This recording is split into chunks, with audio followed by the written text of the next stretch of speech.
ఒక మనిషి ఎంత ఎత్తుకు ఎదగాలో అంతకు మించే ఎదిగాడు. మానసికంగా, శారీరకంగా అలసిపోయినా పట్టుదల, ఆత్మవిశ్వాసం అనే ఆయుధాలను మాత్రం వదల్లేదు. ఈరోజు అతని క్రియేట్ చేసినటువంటి ఆరా ముందు దేశం మొత్తం నివ్వెరపోతోంది. ఘోరమైన ట్రోలింగ్ నుంచి ఈరోజు దేశమంతా తన గురించి మాట్లాడుకునేలా చేశాడు. కష్టాలను తట్టుకొని విజయం సాధించే వాళ్లను చూసే ఉంటాం.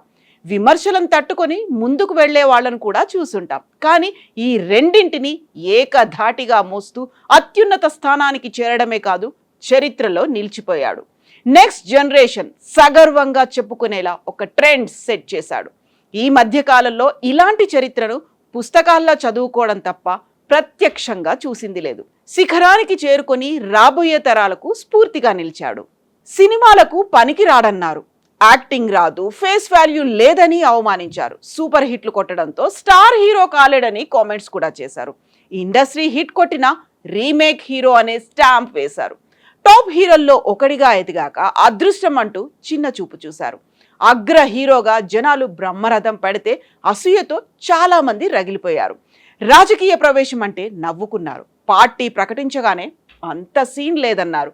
మీటింగ్లకు భారీగా జనం వస్తే హీరోలకు ఇదంతా చాలా కామన్ అంటూ లైట్ తీసుకున్నారు. 234 నియోజకవర్గాల్లో తన పార్టీ సభ్యులను నిలబెట్టగానే ఓవర్ కాన్ఫిడెంట్ అన్నారు. ఎలక్షన్ రోజు టీవీకే పార్టీకి కష్టమే అని అన్నారు. ఎగ్జిట్ పోల్స్ చూసి సీఎం అవ్వలేడని అంచనా వేశారు. కానీ మే 4, 2026న తమిళనాడు అసెంబ్లీ ఎలక్షన్స్ రిజల్ట్స్ రాగానే అందరూ సైలెంట్ అయిపోయారు. ఇదంతా జోసెఫ్ విజయ్ చంద్రశేఖర్ అద్భుతమైనటువంటి చరిత్ర. విజయ్ అనే పేరు ప్రస్తుతం దేశమంతా మారుమోగిపోతోంది. దీనికి కారణం ప్రత్యేకంగా చెప్పాల్సిన అవసరం లేదు. తమిళనాడులో 2026 ఎలక్షన్స్లో ఘన విజయం సాధించి ఒక్కసారిగా సంచలనంగా నిలిచాడు విజయ్. ఇప్పుడు తమిళనాడులోనే కాదు, ఓవరాల్గా భారతదేశంలోనే హాట్ టాపిక్గా మారాడు. ఎక్కడి నుంచి కెరీర్ స్టార్ట్ చేసి ఎంత ఎత్తుకు ఎదిగాడో తెలిస్తే గూస్ బంప్స్ రావడం ఖాయమనేలా అతని జీవితం ఉంటుంది. ఒక సినిమాలో ఎన్ని మలుపులుంటాయో తెలియదు, కానీ విజయ్ కెరీర్లో మాత్రం అంతకు మించినటువంటి టర్నింగ్ పాయింట్స్, ట్విస్టులు కూడా ఉన్నాయి. 30 సంవత్సరాల సినీ రాజకీయ కెరీర్ వేరే లెవెల్లో ఉంటుంది. విజయ్ అంటే విజయం కాదు, విప్లవం అనేలా నిరూపించాడు. తమిళనాడులో సినిమా హీరోలకి నెక్స్ట్ లెవెల్ క్రేజ్ ఉంటుంది, కానీ తమ నటనతో జనాల్లోకి వెళ్ళడం అంత సామాన్యమైన విషయం కాదు. అలాంటి క్రేజ్ సంపాదించుకోవడం చాలా కష్టం. అయితే ఒక్కసారి జనాలు తనవాడు అనుకుంటే నెత్తిన పెట్టుకొని చూసుకుంటారు. జేజేలు కొట్టడమే కాదు, దేవుడిలా ఆరాధిస్తారు. పూనకం వచ్చినట్లు ఊగిపోతారు. హీరోల పిచ్చి దాదాపు ప్రతి ఇండస్ట్రీలో ఇలానే ఉన్నా తమిళ్లో మాత్రం ఫ్యాన్స్ అభిమానం పీక్స్లో ఉంటుంది. ఎందుకంటే తమిళ ప్రజలకు ప్రాంతీయ భావాలు ఎక్కువగా ఉంటాయి. అలాంటి తమిళ ప్రజల గుండెల్లో విజయ్ ఎలా స్థానం సంపాదించాడో చూద్దాం. చంద్రశేఖర్, శోభా దంపతులకు జూన్ 22న విజయ్ 1974లో జన్మించాడు. తండ్రి సినిమా డైరెక్టర్ కావడంతో విజయ్ హీరో ఎంట్రీగా ఎలాంటి అడ్డంకి రాలేదు. చాలా ఈజీగా విజయ్ సినిమాల్లోకి వచ్చాడు. 1984లో వెట్రి సినిమాకు డైరెక్టర్ విజయ్ నాన్నగారు కావడంతో తన కొడుకుకి ఈ సినిమాలో చిన్నప్పటి హీరో రోల్ ఇచ్చారు. ఆ తర్వాత తన డైరెక్షన్లో విజయ్ను హీరోగా ఇంట్రడ్యూస్ చేయడం గమనించాల్సిన విషయం. 1992లో 18 ఏళ్ల వయసులో విజయ్ మొదటిసారిగా నాలయ తీర్పు చిత్రంతో హీరోగా డెబ్యూ చేశారు. అయితే తొలి సినిమాకే తీవ్ర విమర్శలు వచ్చాయి. ఈ సినిమాలో తన యాక్టింగ్ తోనే హీరో ఫేస్ కాదంటూ కించపరిచారు. విజయ్ని చూసి నవ్వుకొని వారే లేరు. టాలెంట్ లేకుండా కేవలం పేరెంట్స్ సహాయంతో నెట్టుకొస్తున్నాడనే కామెంట్స్ ఎక్కువగా వినిపించాయి. తమిళంలో అప్పటికే చాలా మంది సూపర్ స్టార్స్ ఉండడంతో విజయ్ను డైరెక్ట్ చేయడానికి ఎవరూ ఆసక్తి చూపించలేదు. దీంతో కొడుకు బాధ్యతలను పూర్తిగా తమ తల్లిదండ్రులే తీసుకున్నారు. తొలి 4 సినిమాల్లో అమ్మ కథ రాయడం, నాన్న డైరెక్ట్ చేయడం, ఇదే రిపీట్ అవుతూ వచ్చింది. దీంతో విజయ్ ఫ్యామిలీ నుంచి బయటకు వచ్చి సోలో హీరో కావడానికి చాలా టైం పట్టింది. 1994లో రాసిగం అనే సినిమా సూపర్ హిట్ కావడంతో విజయ్ సినిమా కెరీర్ ముందుకు సాగింది. ఈ సినిమా తర్వాత విజయ్ వేరే డైరెక్టర్స్ తో పనిచేసే అవకాశం వచ్చింది. ఇక అక్కడి నుంచి తన పేరెంట్స్ సపోర్ట్ లేకుండా ఒక్కో మెట్టు ఎదగడం స్టార్ట్ చేశాడు.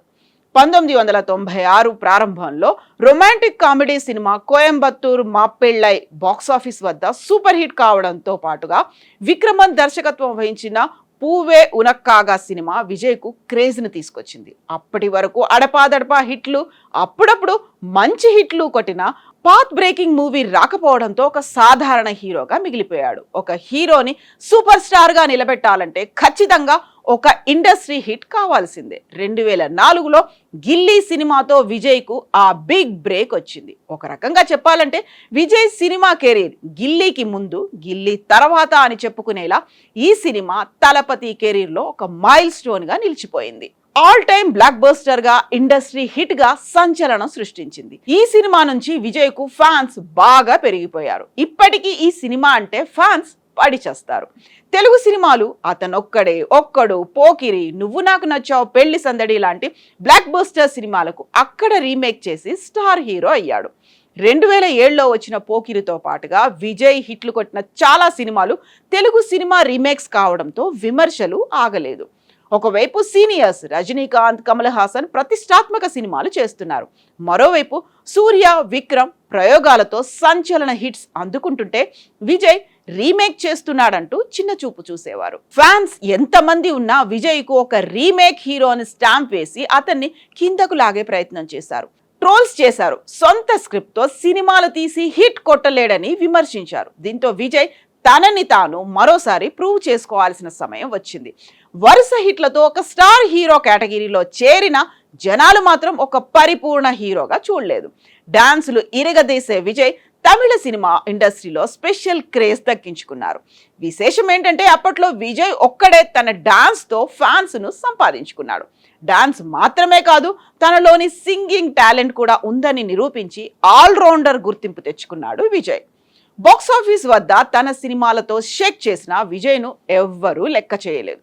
2011 వరకు విజయ్ అంటే ఒక రీమేక్ హీరో, ఒక టాలెంట్ లేని యాక్టర్. కానీ 2012లో మురుగదాస్తో చేతులు కలపడంతో విజయ్ క్రేజ్ నెక్స్ట్ లెవెల్లోకి వెళ్ళింది. తుపాకీ సినిమాతో విజయ్ వెనక్కి తిరిగి చూసుకోలేదు. ఈ సినిమాలో విజయ్ యాక్టింగ్ను మెచ్చుకోని వారుండరు. ఈ సినిమా నుంచి విజయ్ కోలీవుడ్లో తన ఆలోచనను పూర్తిగా మార్చేశాడు. తాను ఎంపిక చేసుకునే ప్రతి కథలో సోషల్ మెసేజ్ ఉండేలా చూసుకున్నాడు. ఇక్కడి నుంచి విజయ్కు ఫ్యాన్స్ పెరుగుతూ వచ్చారు. మురుగదాస్తోనే కత్తి సినిమా తీసి విజయ్ అంటే ఇది అని నిరూపించాడు.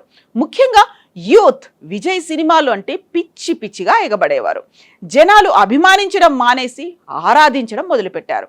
విజయ్ అని మానేసి ఫ్యాన్స్ పూర్తిగా మా తలపతి అంటూ మెంటలెక్కిపోయేవారు. సినిమా టాక్ ఎలా ఉన్నా అలవోకగా 100 కోట్లు వచ్చేవి. విజయ్ విధ్వంసంతో బాక్సాఫీస్ షేక్ అయ్యేది. డైరెక్టర్ ఆట్లీతో చేసిన 3 సినిమాలు విజయ్ను నెంబర్ 1 హీరోగా నిలబెట్టాయి. మెర్సెల్ సినిమాతో కోలీవుడ్లో అగ్ర హీరోగా ఎదిగాడు. ప్రతి సినిమాలో సోషల్ మెసేజ్తో ఒక కొత్త అనుభూతి ఇచ్చేవాడు. ఒకవైపు కమర్షియల్ ఎలిమెంట్స్తో పాటుగా మరోవైపు సినిమాలో మెసేజ్ ఇస్తూ మోస్ట్ సక్సెస్ఫుల్ హీరోగా అవతరించాడు. ఇక్కడ చెప్పుకోవాల్సిన మరొక విషయం ఉంది. అది విజయ్ వరుసగా హిట్లు కొడుతున్న సమయంలో కోలీవుడ్ టాప్ హీరోలు రజనీకాంత్, కమల్ హాసన్, విక్రమ్, అజిత్ వరుస ఫ్లాప్లతో పూర్తిగా ఢీలా పడిపోయారు. కమర్షియల్ హీరో అంటే విజయ్ ఒక్కడే కనిపించాడు. డెబ్యూ డైరెక్టర్లు ఆయన విజయ్తో సినిమాలు తీస్తే స్టార్ డైరెక్టర్ రేంజ్కు వెళ్ళిపోయేవారు. విజయ్తో సినిమా అంటే మినిమం గ్యారంటీ హిట్ అనేలా దూసుకెళ్లాడు. సినిమా టాక్ కొంచెం అటు ఇటు ఉన్నా సరే ఫ్యాన్స్ మాత్రం తమ భుజాలపై మోసేవారు. యూత్ నుంచి లేడీ ఫాలోయింగ్ విజయ్కు బాగా పెరిగింది.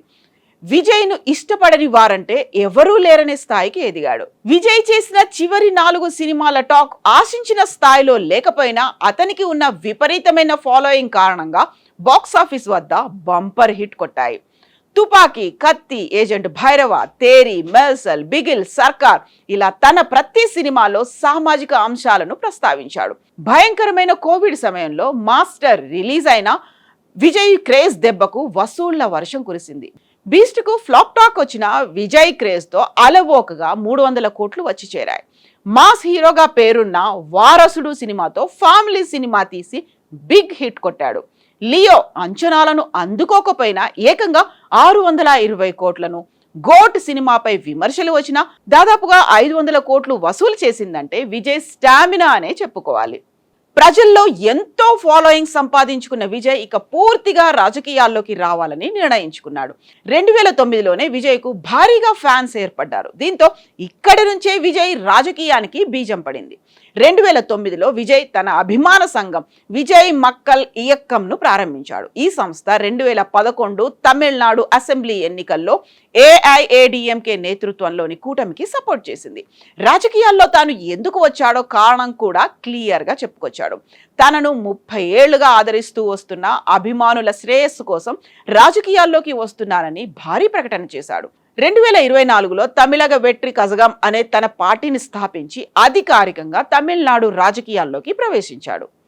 ఆయన అభిమాన సంఘం విజయ్ మక్కల్ ఇయక్కం ఆయన రాజకీయ ప్రవేశానికి పునాదిగా నిలిచింది. అంతకుముందే విజయ్ సామాజిక సంక్షేమ కార్యక్రమాల్లో నిమగ్నమై 2021లో స్థానిక గ్రామీణ సంస్థల ఎన్నికల్లో విజయవంతంగా పోటీ చేశాడు.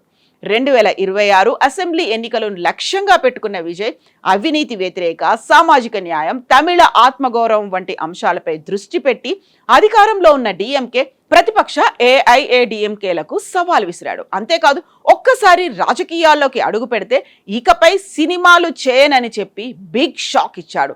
దీంతో విజయ్ తొందరపడుతున్నాడేమో అని అందరూ భావించారు. సినిమా కెరీర్, రాజకీయ కెరీర్ రెండూ పోతాయనే కామెంట్స్ వినిపించాయి. సినిమా, రాజకీయం రెండూ ఒక్కటి కాదని హితబోధ చేశారు. కానీ ఇవేవి విజయ్ పట్టించుకోలేదు. తనకు అండగా నిలిచి ఆదరిస్తున్న జనాలపై నమ్మకం ఉంచాడు. పార్టీ పెట్టిన తొలి రోజు నుంచి చివరి రోజు వరకు కాన్ఫిడెంట్ గా కనిపించాడు. ఏ రోజు కూడా తాను ఓడిపోతే పరిస్థితి ఏంటి అనే ఆలోచన కూడా రానివ్వలేదు. విజయ్ మీటింగ్లకు జనాలు లక్షల్లో రావడం చూసి తమిళనాట ప్రజలు కొత్త మార్పు కోరుకుంటున్నారని అర్థమైంది. విజయ్ క్రేజ్ దెబ్బకు తమిళనాట మాత్రమే కాదు, ఇండియా మొత్తం షేక్ అయిపోయింది.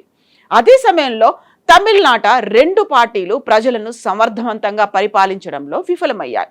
ఇలాంటి సమయంలోనే విజయ్ రిస్క్ చేసి రాజకీయాల్లోకి వచ్చి ప్రజలకు దగ్గరయ్యాడు. రాష్ట్రంలో మార్పు కావాలని జనాలకు పిలుపునిచ్చాడు. మొత్తం 234 నియోజకవర్గాల్లో తన పార్టీకి చెందిన మనుషులను నిలబెట్టి తన సర్కార్ సినిమా సీన్ రిపీట్ చేశాడు. కానీ జనం ఎంత ఆరాధించినా వారు ఓట్లు వేస్తారా అనే డౌట్స్ అందరిలోనూ ఉన్నాయి. కానీ తమిళనాడులో జనాలు మార్పు కోరుకున్నారు. 2 చారిత్రాత్మక పార్టీలు ఉన్న విజయ్కి పట్టం కట్టారు. ఈ క్రమంలో విజయ్కు ఎదురు దెబ్బలు గట్టిగానే తగిలాయి. ఎలక్షన్స్ కు ముందు జననాయగన్ సినిమా సెన్సార్ బోర్డు కారణంగా రిలీజ్ కాకపోవడం, తన భార్యతో విడాకుల గొడవ, కరూర్లో తొక్కిసలాట్లో 41 మంది చనిపోవడం, ఇలాంటి విషయాలు విజయ్ను వెనక్కి నెట్టాయి. కానీ విజయ్ దేనికి చెలించకుండా తన పోరాటాన్ని కొనసాగించాడు. జనాలు హీరోళ్లను సీఎం చేసే ఆలోచనను తమిళనాడులో విజయ్ మళ్లీ పుట్టించాడు. ఎంజీఆర్, కరుణానిధి తర్వాత ఎంతో మంది స్టార్ హీరోలు పాలిటిక్స్ లో ఘోరంగా దెబ్బతిన్నారు. రజనీకాంత్ పార్టీని స్థాపించే ధైర్యం కూడా చేయలేదు. ఎన్నో ఆశలు పెట్టుకుని సీఎం అవ్వాలని చూసిన విజయకాంత్ను జనాలు వద్దనుకున్నారు. కమల్ హాసన్ పాలిటిక్స్ లో అయితే కొంచెం కూడా ప్రభావం చూపించలేకపోయాడు. ఇలాంటి సమయంలో విజయ్ జనాల హృదయాల్లో లోతుగా పాతుకుపోయాడు. పార్టీ పెట్టి 18 నెలలే అయినా ప్రభంజనం సృష్టించాడు. ఇలాంటి హీరో 100 ఏళ్లకు ఒక్కడే అనేలా ఈరోజు తమిళ ప్రజల గుండెల్లో నిలిచాడు.